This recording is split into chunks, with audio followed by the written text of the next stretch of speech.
tangan dong buat Nasi Indonesia. Luar biasa. Masya Allah. Jamaah. Yeay. Oh, jamaah. Alhamdulillah. Buat jamaah yang baru aja bergabung, tema kita pada pagi hari ini adalah pertemuan iblis dengan para nabi. Nah, buat yang baru aja bergabung di segmen pertama tadi kita sudah belajar nih sama guru-guru kita ya. Sama Betul, Ustadz Masya Allah. Ahmad Ridwan sudah mengingatkan kita bahwa jin dan manusia itu bisa tergolong setan loh. Jadi kita Bisa. pun juga bisa tergolong setan kalau kita Nauzubillah. tidak melakukan perbuatan yang baik ya. Nauzubillah min dzalik. Nauzubillah. Dan juga tadi Ustadz Maulana sudah mengingatkan bahwa justru ternyata yang namanya iblis itu yang paling banyak ibadahnya. Paling banyak sujud di muka bumi tapi malah karena kesombongannya terjerumus menjadi Allah. syaitan. Yang di rumah Dan- juga nanya nih, siapa sih bintang tamu kita hari ini? Alhamdulillah, bintang tamu kita manusia. Isa Iya. Bajai, tepuk tangan dong Bu. Tepuk tangan dong Bu Isa Bajai. Dan yang terakhir nih Ya, Kak, manusia. tadi Habib Bakhir juga udah mengingatkan bedanya manusia dengan iblis adalah Iya. iblis itu tidak mau bertobat. Tidak mau Jadi insya Allah kita bertobat. semua termasuk golongan orang-orang yang mau Nauzubillah ya. bertobat. Ya Allah nih sekarang kita lanjutkan lagi nih. Bicara masalah tentang pertemuan kali ini nih. Tadi kan kalau mau dibahas adalah Nabi Nuh. Sebelum Nabi Nuh kita bahas, ada Nabi Idris. Katanya Nabi Idris juga pernah ada pertemuan bersama iblis. Masa sih, Apakah Kak? benar? Nah, iblis ini pernah berbicara dengan Nabi Idris? Oh gitu. Dan apakah Nabi Idris ini juga pernah menancapkan jarum ke mata iblis? Siapa penjelasannya guru kita nih? Mau yuk. Ada Ustadz Maulana, tepuk tangan dong Ustadz Maulana, silakan Ustadz. Bismillahirrahmanirrahim. Keturunan Nabi Adam yang enam, keturunan urutan ke-6 artinya keturunannya, lahirlah sosok Nabi yang namanya Nabi Idris alaihissalam. Nabi Idris alaihissalam adalah Nabi yang banyak ibadahnya. Karena kesalehannya, bahkan beliau penemu tulisan. Beliau penemu bahasa tulisan, bahkan menjahit. Ya, pakaian Nabi Idris. 30 ilmu yang akan diterapkan kepada umatnya pada saat itu luar biasa. Nabi Idris alaihissalam. Kesalehannya saking luar biasanya. Saya mau nanya, Senin Kamis puasanya siapa? Nabi Muhammad. Jadi kalau umur 40 tahun puasa Senin Kamis lah. Kalau 50 tahun puasa apa? Daud. Kalau Daud gimana puasanya Nabi Daud? Iya. Hari ini puasa, besok tidak. Enggak. Ada lagi puasa lebih tinggi. Puasa Idris. Tiap hari. Allah. Kecuali 5 hari yang diharamkan. Hari Tasyrik dan Idul Fitri, Idul Adha. Itulah Nabi Idris alaihissalam. Tiap hari puasa. Kalau sudah usia 60 tahun ya. Sama kalau 40 tahun kurangi makan yang 4 kakinya. 50 tahun kurangi makan yang 2 kakinya. 60 tahun tidak usah makan yang berkaki. Ikan. 70 tahun tidak usah makan yang berdaging. Sayur-sayuran. 80 tahun buah-buahan. 90 tahun sudah tidak makan. Itu. Jamaah. Maka karena kesalehannya inilah iblis berusaha mengelabui Nabi Idris. Bahkan dalam satu riwayat Nabi Idris dikasih kesempatan untuk oleh ada malaikat penjaga matahari yang turun memberikan, saya kagum sama dirimu wahai Nabi Idris, aku mau ngajak kamu bertamasya, berjalan-jalan ke surga dan neraka. Saking hebatnya banyaknya ibadahnya. Apa yang terjadi? Iblis pun melakukan demikian. Dia datang kepada Nabi Idris. Untuk apa? Mengelabui Nabi Idris. Supaya merasa hebat, merasa sombong dengan ibadahnya. Dia bawa telur. Dia bawa telur. Wahai Nabi yang dia menyamar. Tapi penyamaran yang gagal. Dia merasa dirinya tidak diketahui oleh Nabi Idris. Dia bawa telur. Wahai Nabi yang bisa memasukkan dunia dalam telurnya. Dalam telur. Langsung Nabi Idris kebetulan bawa jarum. Kan jahit. Bawa jarum. Langsung dia dengan cepatnya Nabi Idris. Tusuk matanya. Lincah. Langsung buta. Ada efeknya ya? Ustaz? Jangankan telur. Allah bisa memasukkan dunia ini dalam lubang jarum saya. Iblis langsung buta terus kabur. Kenapa? Karena akan merasa bahwa penyamarannya gagal. Kalau penyamaran saya alhamdulillah aman. Kalau tiap naik pesawat tidak ada yang tahu. Tapi sakit hati kalau ada yang kenal. Ustadz. Jamaah. Kalau begitu apa hikmahnya? Mau tahu hikmahnya? Kenapa Allah menyelamatkan Nabi Idris dari bisa ketahuan oleh Nabi Idris bisa tahu penyamaran siapa tadi? Iblis. Saya nggak mau sebut namanya. Jengkel saya lihat Iblis. Gara-gara Ustadz tadi memasukkan pikiran saya. Jamaah, mau tahu hikmahnya? Kayak gimana Hikmahnya, hikmahnya? Kalau mau terlepas dari tipu muslihat iblis, setan mau? Mau. Jawabannya beriman kepada Allah. Oh. Orang yang yakin tidak ragu-ragu aman. Coba kalau kita salat, udah rakaat berapa ya? Iya, Salah bener satunya juga sih. perbaiki syahadat Ustadz. Iya, Terus perbaiki terus. syahadat, banyak istighfar. Wudu terus jaga wudu terus. jaga wudu itu luar Masya biasa. Masya Allah. Allah. Jazakallah Jazakallah khair. khair, Terima makasih kasih banyak banyak. Ustadz Maulana. Karena setan goda dari depan, belakang, kanan, kanan, kiri. kiri. Tapi Sama nggak ya? dari atas ya. nggak ada di atas Nah. dan dada di bawah. Oke, Masya baik. Allah. Tepuk Masya tangan Allah, buat Ustadz jazakallah Maulana. khair. Masya Allah luar biasa. Ya Allah ya Tuhanku Kak. Cak, ini Ya. luar biasa di pembahasan tema kita hari ini. Kita Betul. belajar bagaimana kita supaya tidak bisa digoda sama iblis Nah, nih. sekarang juga kita akan memberikan kesempatan nih Oh, Kak iya buat dong. bintang tamu kita Bintang untuk tamu kita. bertanya. Kak Isa mau nanya apa nih? Nih mau nanya nih, kenapa Allah itu mengizinkan iblis untuk berbuat dosa dan menggoda manusia? Oh, iya kenapa harus juga ya. diizinin ya? Iya, Kan bisa aja kalau misalnya Allah bilang, nggak dikasih gitu, nggak kasih Heeh. kesempatan. Kan kita bisa enak gitu Iya. loh. Bener Coba juga ya. yang Saya jawab. mau nanya juga, Apa? kenapa nanya gituan? Ya takutnya saya juga sering menggoda itu kan takut. Nauzubillahiminalik. Ustadz Ustadz Syam, mau Syam, dijawab, coba gimana Ustadz Syam? Ustadz? Ya dalam surah Al-A'raf sudah disebutkan bahwasanya di ayat 14 iblis meminta ketika dikeluarkan oleh Allah Subhanahu wa taala dari surga qala fahbitu minha fama yakunu laka an tatakabbaru fiha fakhruj innaka minas sagirin. Keluarlah engkau karena engkau telah disesatkan kata Allah Subhanahu wa taala. Akhirnya kata iblis begini, "Ya Allah, kalau engkau sesatkan saya qala anzirni ila yaumi yub'atsun." Kalau begitu ya Allah berikan saya kesempatan untuk menyesatkan manusia sepanjang berikan saya penangguhan waktu, panjangkan umur saya seusia dengan bumi ini supaya saya bisa terus menerus menggoda manusia.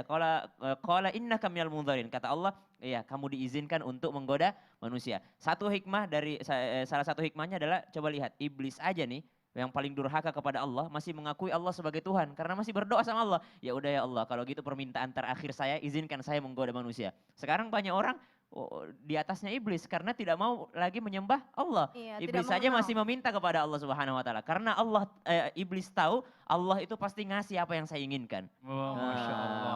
Artinya Auzubillahiminasyaitonirrajim ya. Allah itu masih memberikan kesempatan kepada iblis supaya di ayat 16 disebutkan walan tajidu aktsarahum syakirin dan kalian akan menemukan ya Allah engkau akan menemukan daripada manusia banyak hambamu yang tidak bersyukur. Artinya Masya apa? Allah. Banyak di antara manusia yang tidak bersyukur. Dan banyak terjadi sekarang. Banyak Banyak terjadi yang Sampai sekarang. dengan detik ini. Maka hikmahnya ditanyakan kenapa Allah mengizinkan supaya ketahuan mana hamba yang bersyukur, mana hamba yang tidak bersyukur. Nah, bicara masalah tentang kualitas lagi nanti dibalik Betul. lagi orang-orang yang masuk surga adalah orang-orang yang berkualitas. Ini Betul. Masya Allah. Gitulah kurang lebih ya Isa Udah penjelasannya. cukup Kak Isa. Cukup. Masya Kak Isa Allah. bersyukur kan Kak? Bersyukur langsung bersyukur banget nih. Aduh alhamdulillah. Langsung berubah jadi bersyukur banget. Tepuk tangan dong buat Isa dong. Masya Allah Langsung luar biasa. bersyukur banget. Kita lanjut lagi nih. Kalau tadi kita udah ngebahas Betul. tentang Nabi Idris ya. Yang tadi dikelabui oleh iblis ternyata nggak ketahuan ya. Apa ketahuan langsung ditusuk matanya. Sekarang kita bicara katanya Nabi Nuh juga pernah berbicara sama iblis saat di kapalnya. Sampai ada keributan Cak. Nah bener gak sih tuh katanya kalau iblis itu sempat menyamar di kapalnya Nabi Nuh tuh Kak? Aduh gak ada bosan-bosannya nyamar ya. Ih. Udah kecolok matanya sama Nabi Idris. Jadi Masih nyamar lagi di Artinya Nabi Nuh. kita sekarang yang jadi manusia jangan suka nyamar. Ah, jangan, saya sih gak pernah nyamar. Aku nyamar karena kalau tidak nyamar ketinggalan Iya. pesawat. Oh, Ya, iya, betul, kita betul. langsung aja yuk. Minta penjelasan dari guru kita yang berikutnya nih. Ustadz Langsung Ahmad aja. Ridwan, silakan. Ustadz Aher, mohon izin tepuk tangan buat Makasih, Ustadz makasih. Aher. Silakan Ustadz. Ya Masya Allah kalau kita bicara tentang bagaimana iblis tadi melakukan penyamaran kemudian mencoba menggoda para nabi loh. Jadi jangankan kita orang dengan level keimanan rendah di hadapan Allah itu kita ya di bawah para nabi dan rasul. Kepada nabi dan rasul mereka datang, iblis datang, jin datang, syaitan datang. Apa yang mereka lakukan? Menggoda. Bila mana hal ini berhasil maka mereka akan bersyukur. Orang yang punya ketakwaan kepada Allah begitu tinggi, bisa saja kemudian tergelincir. Nah, apa yang dilakukan iblis? Masuk dia ke dalam salah satu dari anggota yang dibawa oleh Nabi Nuh alaihissalam dalam bahteranya, dalam kapalnya. Begitu masuk, Nabi Nuh alaihissalam tidak kenal siapa dia. Falamma dakhala syekh, lam ya'rifuhu Nuh alaihissalam. Nabi Nuh enggak tahu siapa nih laki-laki ini. Orang tua ini siapa? Fasa'alahu, man anta? Dan dia bertanya, siapa kamu? Kata Nabi Nuh alaihi salam. Dan dia mencoba menjelaskan. Kata dia, saya adalah orang yang akan memberitahukan kepadamu 5 perkara yang akan membuat manusia itu binasa dan hancur. Kemudian tidak lama waktu berselang, fa'auhallahu ila Nuhi alaihi salam, maka Allah Subhanahu wa taala mewahyukan kepada Nabi Nuh alaihi salam, Allah hajata lahu fi thalas. Bahwasanya tidak ada hajat bagi Nuh dalam 3 perkara. Jadi 2 aja, dari 5 cukup 2 saja. Kan tadi dia janjikan 5. Iblis menjanjikan 5 perkara ini akan menghancurkan umat manusia. Kemudian Allah menurunkan wahyu kepada Nabi Nuh alaihi salam, cukup bagimu 2 hal saja katanya. Apa ya 2 hal ini? Yang pertama adalah al-hasad. Allazi lu'intu. Dengan hasad itu, hasad adalah dengki. Susah lihat orang senang, senang lihat orang susah. SOS ya. Gitu ya. Nah, maka tatkala ini dikatakan oleh iblis di hadapan Nabi Nuh alaihissalam, alladzi lu'intu, yang dengannya aku kena laknat katanya. Maka kalau ada orang hasad, pastikan dia senasib dengan iblis. Ibu-ibu ya, tetangga punya mobil baru, dia nggak bisa tidur ya. Ini nauzubillah loh, enak tetangga, mobilnya baru, kita yang jagain. Kita yang ngerondain, betul nggak? Ya. Ada yang punya rumah baru, ada yang tetangganya kena serangan jantung. Ya na'udzubillah. Ini yang pertama nih, hasad. Yang kedua adalah al-hirsu alladzi abaha li Adam alaihi salam. Yaitu semangat untuk mendapatkan sesuatu yang pernah dibolehkan kepada Adam alaihi salam dan berlebihan. Yaitu tomak, sikap tomak. Ya, sikap tomak. Jadi yang pertama adalah hasad, yang kedua tomak. Dan Imam Ibnul Qayyim al-Jauziyah mengatakan bahwa ada 3 perkara dari penyakit yang pernah terjadi di awal-awal penciptaan Nabi Adam alaihi salam, itu pernah dilakoni oleh kisah Adam, iblis, kemudian anak cucunya. Yang pertama adalah sombong, itu sudah diambil iblis. Kemudian tomak diambil Nabi Adam dan Hawa, semua boleh. Wala taqraba hadhihi syajarah, kata Allah, kecuali jangan kau dekati pohon ini. Semua boleh, cuma pohon ini yang enggak boleh. Tapi Nabi Adam malah penasaran, ya kan? Ya, ini sikap tomak. Maka tamak atau serakah dalam tanda kutip gitu ya, atau rakus, itu penyakit yang menjerumuskan kita, menghancurkan kita, seperti yang dikatakan kakek tua yang dia adalah iblis menyamar dalam bahtera Nabi Nuh alaihi salam tadi. Nauzubillah min dzalik. Makanya penyakit ini, penyakit yang kedua ini, tomak ini suka menghinggapi kita semua. Umat manusia, saya konsentrasikan kepada kita kaum muslimin agar merasa cukup dan syukur dengan pemberian Allah Subhanahu wa taala. Kenapa? Karena dunia ini bagaimanapun banyaknya tetap dia sedikit. Ya dunya aqallu minal qalil wa ashikuha adzallu minaz zalil. Dunia itu bagaimanapun banyaknya tetap sedikit. Dan orang yang kesemsem dengan dunia, maka dipastikan dia adalah orang yang paling hina. Nauzubillah. Ini dia di masalahnya nih, iblis ini gak akan pernah kapok intinya. Intinya dia akan terus menggoda umat manusia sampai dengan akhir zaman. Nah, sekarang giliran kita nih. Iya, kita harus menjauhi sifat tadi, hasad dan juga serakah. Serakah. Udah cukup, yang penting mau sekaya-kayanya kita sehari makan 3 kali kak, udah cukup. Iyalah, malah sekarang sehari 2 kali, sahur sama buka. Iya kan gitu dah. Tapi ada ini, dalam hadis tadi harus dijelaskan bahwa itu hadis mauquf. Mauquf itu artinya terhenti pada sahabat yang bernama Salim bin Abdullah. Masya Allah. Seperti Jazakallah itu. khair. Jazakallah khair, terima kasih mau belajarnya Ustaz. Ya Allah, mudah-mudahan bermanfaat buat semua. Alhamdulillah. Jamaah. Cak yang di studio nih, ada yang mau nanya nggak nih, kita ada kasih yang mau kesempatan. tanya nggak? Coba angkat tangan. Boleh, dulu yang mau dong, nanya angkat tangan yuk. Angkat tangan, yang mana nih kak? Kak Fatih aja yang pilih. Yang belakang, yang kaling, ini yang kalingan boleh, Caca nih. Silakan Bu, ayo mohon izin. Udah duduk aja nggak apa-apa Bu. Assalamualaikum warahmatullahi wabarakatuh. Waalaikumsalam warahmatullahi wabarakatuh. Ustadz, bener enggak sih kita tidur terus lupa bersih-bersih, iblis bisa mengganggu kita? Oh, bukan cuma iblis Bu, nyamuk sama lalar juga kayaknya iya deh Bu. Iya kalau nggak bersih-bersih ya. Baik. Iya bener kan? Habib aja kali yang jawab ya. Habib mohon izin dijawab Bib. Bismillahirrahmanirrahim. Memang di dalam ungkapan para ulama, para solihin menyebutkan ketika kita tidur tanpa bersih-bersih, iblis itu dan syaitan senang mempermainkan kita. Maka dari itu dianjurkan kita untuk bersih-bersih, dijaga salah satu daripada adab sebelum kita tidur. Ya, diantaranya untuk mengibas daripada tempat tidur kita dirapihkan, kemudian kita mengambil air wudhu bersih-bersih ya. Dari situ kita belajar 3 hal. Yang pertama kita bersihkan badan kita. Yang kedua kita bersihkan tempat istirahat kita. Yang ketiga kita bersihkan hati kita juga. Sebab syaitan dan iblis itu senang mempermainkan kita. Apalagi masalah hati. Kadang kita tidur tapi kita masih benci sama orang, masih dengki sama orang.